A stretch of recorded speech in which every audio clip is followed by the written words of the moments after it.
Nakakaloka talagang buhay. Akalain mo yung dating chairman of appropriation ay meron daw appropriate, okay, travel documents. Kaya ito nakapunta sa Amerika. Kaya pala panay na lang ang depensa ng mga buwaya sa kamera tuwing hinahanap itong si Saldico. Nasa Amerika na palang walang hiya, tumakas na.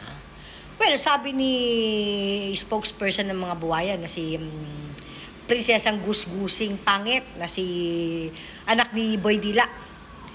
Okay, nasa Amerika na pala kasi meron daw siyang medical treatment. Tangina naman. Nung nagnanakaw ka nung nangungurap ka, healthy ka. Tapos ngayon, dahil nakakota ka na, nabukayo ka na, kailangan ka ng imbestigahan, akalain mo, wala ka nagkasakit na. What a coincidence. Pero diba, kung naalala nyo, sabi ni Bonjing, wala daw itatago sa taong bayan. Bakit itong si Gonzales ba yun, yung naunang lumapad? Ay, yung naunang lumipad? Parang deputy yata itong si Gonzales.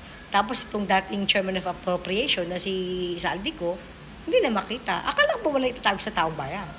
At saka by the way, sa pagkakaalala ko, ang DPWH before ay nagbigay ng whole departure order sa mga member ng DPWH na involved dito sa flood control ghost project. Bakit hindi yan ginawa sa mga buwaya? Bakit hindi nagkaroon ng whole departure order para sa mga congressman?